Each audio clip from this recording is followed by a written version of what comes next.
Human development is about enlarging people's choices and enabling them to live long, healthy and creative lives. It is about much more than the rise and fall of national incomes. Human development is about fighting poverty, but it is also about living with dignity. The goal is human freedom.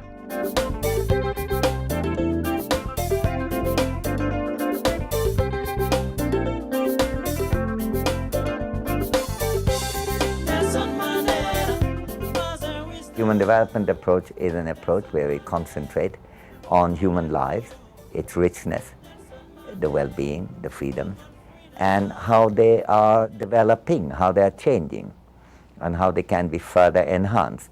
I think we should get to tell the story of development in terms of how people are faring, not just how production is doing.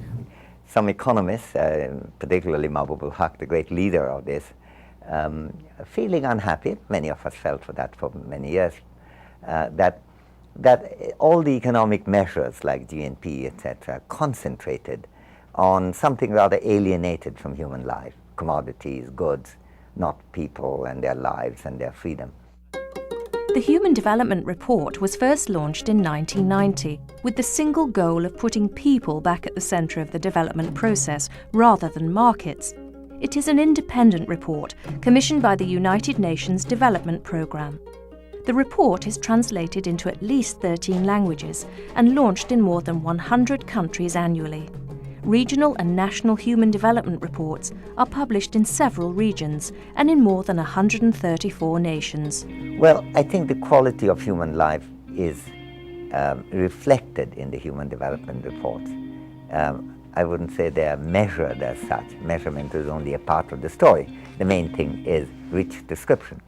And even though poverty is often the lack of freedom to buy enough food, to have enough medicine, to have the opportunity of going to school, it also can take the form of not having the cultural freedom to pursue your lifestyle. I think one of the central points that Human Development Report makes is that it's not the level of income that matters, it is the use that is made of that income. Same income can be used for essential medicines, can also be used for narcotics. It can be used for military equipment and tanks. It can also be used for road construction. The Human Development Index is one part of each year's report. It ranks most countries in the world in terms of 3 basic human needs: health, education, and income. What Human Development Index does is to try to get a summary picture based on a few aspects of human life, because in one number you cannot capture a gross reality beyond only a few variables. So it picks up 3 factors.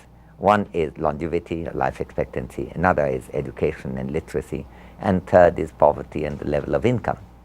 And these 3 put together in a weighted form, in an index, produces a number which still leaves out many things. So it couldn't be an index of all of human development.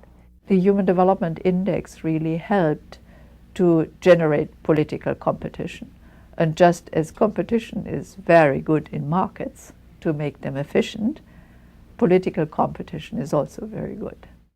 Well, the Human Development Index is a very crude measure, but it's a better crude measure than the gross national product or gross domestic product. That's the best one can say about it.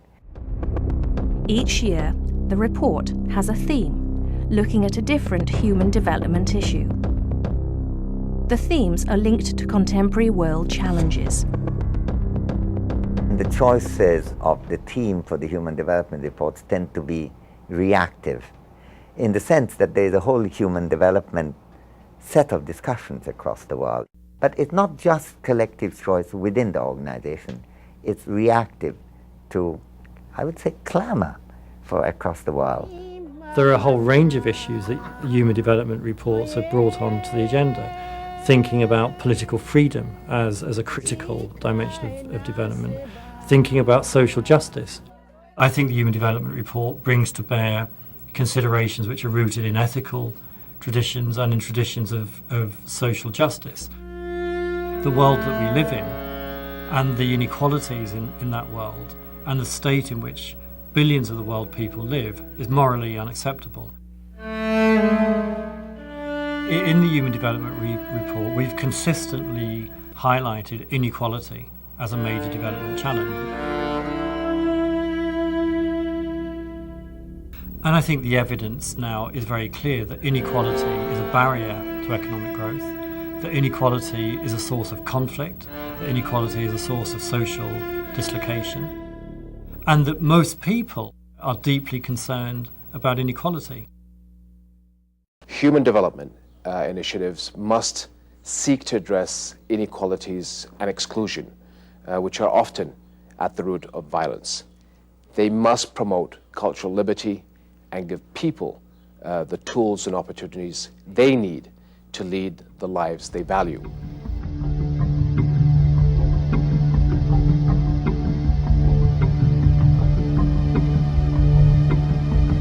Every year, the reports analyse the prospects for human development in light of current global trends. They are a comment on matters of concern to poor and rich. One of the big development challenges of our day is globalisation. The most positive aspects of globalization is that it's adding to efficiency and dynamism in the world economy today. The negative aspect is that it is cutting some people out as rapidly as it is cutting some people in. The big challenge for development will be working out that kind of political dynamic within rich countries to create, to promote technology, trade, investment policies that will be helpful for poor countries. Trade is a human development issue because it's one of the threads that links rich countries to poor countries. It's far better to enable the poor to have access to market opportunities rather than to keep them on charity. In the year 2000, leaders of nearly every country in the world pledged to eradicate extreme poverty by the year 2015. Since then, every Human Development Report tracks progress on 8 Millennium Development Goals, which embody that pledge. We see inequality both at a global level and at a national level as one of the fundamental barriers to accelerating progress towards the Millennium Development Goals. It is within our collective means and resources to eradicate extreme poverty in the world by the second decade of the 21st century. This is a modest goal from a humanitarian point of view, but without sufficient political will, it will still not be an easy goal to attain. We have to strengthen the developmental role of the United Nations. We still are fighting the battles of tomorrow with the weapons of yesterday. Political leaders in rich countries also need to acknowledge that the long-term security of their citizens and the long-term security of the global community depends on tackling the fundamental causes of conflict across the developing world.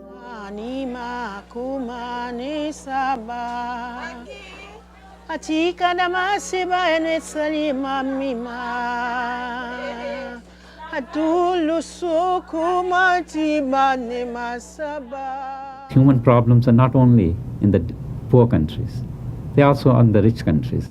We may for once find a common yardstick, something that unites us rather than divides us. There is no alternative still right now other than the Human Development Report. So it has a role, it has a place, it has a function, which I think will continue for many years. And when that becomes unnecessary, we will be in a happier world, I think.